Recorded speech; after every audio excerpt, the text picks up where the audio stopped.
Inside Out 2 is the latest film from Disney Pixar following the original that came out 9 years ago. This one is directed by Kelsey Mann, not Pete Docter. He has moved up in the world of Pixar, even though he directed the original Inside Out. He passed this one on. And here's the bottom line. If you enjoyed the first Inside Out, you will at very least get something out of this one. However, my biggest takeaway is that this is almost an exact replica of what that plot was. This film stars Amy Poehler returning as Joy, the emotion living up in Riley's head. Most of the rest of the voice cast returns outside of Bill Hader and Mindy Kaling, which I haven't really found a good reason why they didn't return other than disagreements within contracts. But we are joined by new emotions such as anxiety played by Hawke and envy played by Ayo Edebiri. And when I say this film repeats the plots of the first one, I mean almost to a T. The first film I thought was incredible, a great visual representation for kids and adults alike to get a better idea of what might go on in their mind when dealing with emotions. And I especially love the conclusion of that film, the idea that joy and sadness need to work together, that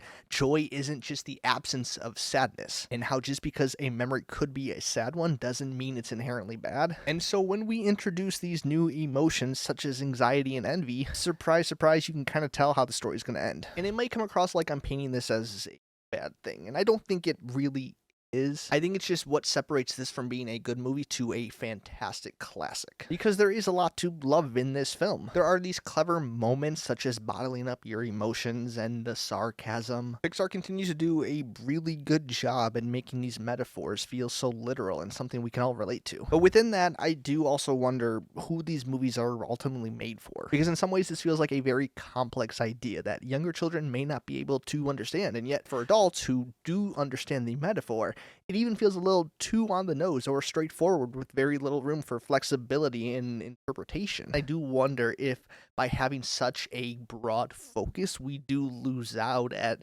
targeting a specific demographic. But as I'm recording this on the Sunday night of the opening weekend, this film appears to be a hit. The box office is doing more than well, as this is shaping up to be the biggest opening weekend for any film this year. And honestly, there's a chance that it could be the biggest film for the rest of the year. The only films coming out that I think could possibly top it might be Deadpool and Wolverine or Moana 2. But if this ends up being the big hit of the entire year, I will not at all be surprised, because people seem to love this film. And while I think that is great for the movie business as a whole, it does worry me a little bit at the message that we're sending to studios like Disney and Pixar, because Pete Docter has been quoted within the past few months that they are shying away from these original stories and want to focus more on IP and sequels. And I think the success of this movie is going to affirm that belief. But there is a lot to love about this film. I think it focuses a lot more on Riley compared to the first one. We see a lot more of her interacting with her friends in the real world, going to hockey camp, and it's a sweet coming of age story about a teenage girl. What this franchise does best is give you a great visual representation and also kind of put to words what we all might be feeling on the inside. And so in introducing anxiety and showing what I think is a great visual of a panic attack, I think this film is going to be relatable to a lot of people. So to summarize it all up, I did genuinely enjoy this film. I just don't think I fell in love with it like some people might be, but that's a very hard thing to do, especially when you're stepping into the shadow of the original Inside Out and the overall shadow that Pixar has cast with all the classics that they have produced. Let me put it this way, a mid-tier Pixar film is still better than the majority of animated films that are released every single year. So for that case, I still think this movie is a win, and I'm sure a lot of people are enjoying their time watching it this weekend. But I would love to hear your thoughts on Inside Out 2, so if you've seen it and have thoughts, comment below, let me know what you think, and I will see you next time.